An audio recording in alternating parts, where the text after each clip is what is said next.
Hi everyone, मैं हूं शुभम। एक बार फिर आपके साथ लेके आया हूं सेल्स का एक नया टॉपिक। आज आप मेरे साथ जानने की कोशिश करेंगे और होपफुली कि मैं आपको आसानी से समझा पाऊंगा कि केवाईसी का मतलब क्या होता है, केवाईसी के अंदर क्या क्या डॉक्यूमेंट आते हैं। बहुत सारे लोगों को ये पता ही नहीं होता कि केवाईसी क्या होती है और केवाईसी का मतलब क्या होता है। आज सबसे पहले जानने की कोशिश करते हैं कि केवाईसी का मतलब क्या होता है। गाइस, केवाईसी का मतलब होता है नो योर कस्टमर। मतलब अपने कस्टमर के बारे में आपको अवेयरनेस होनी चाहिए, राइट। जिसके अंदर सबसे पहली चीज़ आती है फ़ोटो।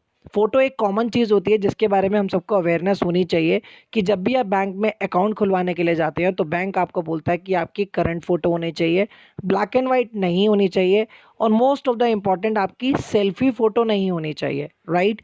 यही सेम चीज़ क्रेडिट कार्ड अप्लाई करते समय भी बैंक आपको कहता है कि आपकी फ़ोटो पुरानी नहीं होनी चाहिए, करंट फ़ोटो होनी चाहिए, ब्लैक एंड वाइट नहीं होनी चाहिए और सेल्फी फ़ोटो नहीं होनी चाहिए। देखिए कितने आसान तरीके से आज हमने समझने की कोशिश करी कि फ़ोटो कैसे बैंक में दी जाती है और फ़ोटो कौन सी एक्सेप्टेबल होती है, कौन सी एक्सेप्टेबल नहीं होती। सेकंड डॉक्यूमेंट की बात करते हैं, केवाईसी के अंदर जो आता है वो पैन कार्ड। होपफुली कि पिछले वाली वीडियो को आप लोगों ने देखा होगा जिसमें मैंने आपको समझा पाया हूँ आसान तरीके से और आप समझ भी पाए होंगे आसान तरीके से कि पैन कार्ड क्यों इंपॉर्टेंट होता है और पैन कार्ड कैसे चेक किया जाता है। आज हम ये जानने की कोशिश करेंगे आसान तरीके से एक बार मेरे साथ कि केवाईसी के अंदर फ़ोटो आईडी प्रूफ में क्या होता है, एड्रेस प्रूफ में क्या क्या आता है और सिग्नेचर प्रूफ में क्या क्या आता है। सबसे पहले बात करते हैं फ़ोटो आईडी की। गाइस, बैंक में आप अकाउंट खुलवाने जाओ या कभी क्रेडिट कार्ड अप्लाई कराने जाओ तो बहुत सारे लोगों को कन्फ्यूज़न होती है कि फ़ोटो आईडी के अंदर हम क्या-क्या डॉक्यूमेंट दे सकते हैं और कौन से डॉक्यूमेंट वैलिड होते हैं और कौन से डॉक्यूमेंट वैलिड नहीं होते। दिखते तो सभी एक से ही हैं पर कौन-सा लगाया जाए, राइट? सबसे पहली चीज़ फ़ोटो आईडी के अंदर आपको पता होनी चाहिए गवर्नमेंट का वो डॉक्यूमेंट जिसके ऊपर आपकी फ़ोटो लगी होती है, गवर्नमेंट आईडी के ऊपर वो आपका फ़ोटो आईडी कार्ड बन जाता है, जो कि वैलिड होना चाहिए। जिससे कि अगर हम फ़ोटो आईडी की बात करें और पैन कार्ड का नाम ना है, ऐसा तो हो ही नहीं सकता क्योंकि पैन कार्ड के ऊपर मेरी फ़ोटो लगी होती है, तो आप इसको एज़ अ फ़ोटो आईडी भी यूज़ कर सकते हैं। सेकंड आता है आपका डीएल, जिसको हम लोग ड्राइविंग लाइसेंस के नाम से भी जानते हैं। मेरी ड्राइविंग लाइसेंस के ऊपर भी हमारी फ़ोटो मेंशनेट होती है और घर का एड्रेस भी उसके ऊपर होता है, तो मेक श्योर कि आप उसको एज़ अ फ़ोटो आईडी के यूज़ में भी यूज़ कर सकते हैं। तीसरे डॉक्यूमेंट की अगर मैं बात करूँ, आधार कार्ड।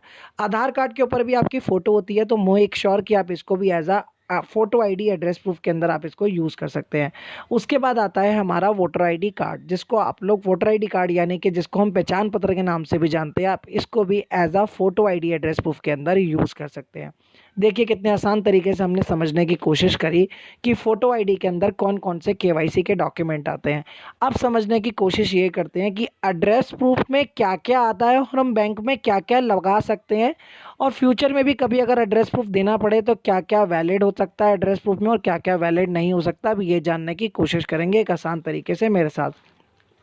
सबसे पहला डॉक्यूमेंट आता है आपका पासपोर्ट। पासपोर्ट के ऊपर गाइस आपकी फ़ोटो भी लगी होती है, यानी कि आप इसको फ़ोटो के अंदर भी यूज़ कर सकते हैं, फ़ोटो आईडी कार्ड के अंदर भी, और आप इसको एज़ अ पासपोर्ट को एज़ अ एड्रेस प्रूफ भी यूज़ कर सकते हैं। दूसरा डॉक्यूमेंट आता है हमारा डीएल, जिसको हम लोग ड्राइविंग लाइसेंस कहते हैं। ड्राइविंग लाइसेंस को आप फ़ोटो आईडी के अंदर भी यूज़ कर सकते हैं, एक आईडी के अंदर, और एज़ अ एड्रेस प्रूफ भी यूज़ कर सकते हो क्योंकि इसके अंदर आपके घर का एड्रेस भी मेंशनेड होता है। तीसरा आता है आपका आधार कार्ड। गाइस, आधार कार्ड को आप फ़ोटो आईडी में भी यूज़ कर सकते हो और एज़ अ एड्रेस प्रूफ में भी यूज़ कर सकते हैं क्योंकि ये भी गवर्नमेंट का डॉक्यूमेंट ही है। इसके ऊपर भी आपके घर का एड्रेस लिखा होता है।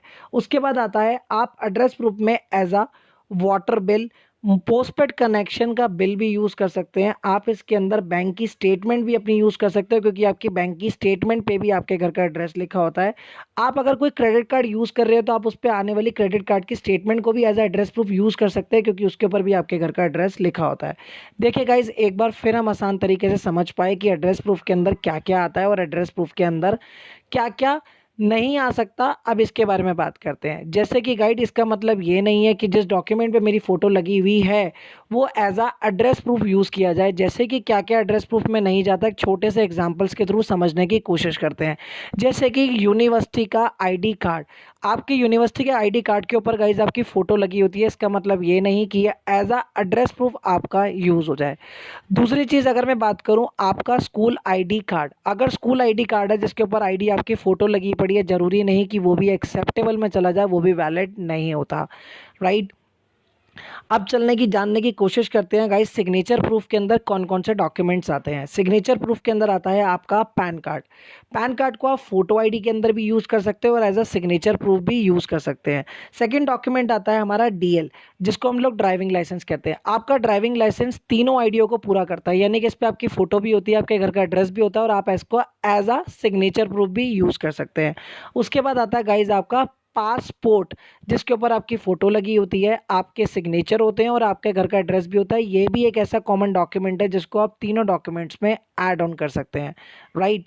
गाइस देखिए कितने आसान तरीके से आज हमने समझने की कोशिश करी कि केवाईसी कितनी तरह की होती है और कौन सी फ़ोटो आईडी के अंदर क्या क्या केवाईसी आती है, एड्रेस प्रूफ में क्या क्या चीज़ें आती हैं और सिग्नेचर प्रूफ में क्या क्या चीज़ें आती हैं। होपफुली मैं आपको समझा पाया हूँगा, होपफुली आप एक बार फिर मेरे साथ एक आसान तरीके से समझ पाए होंगे।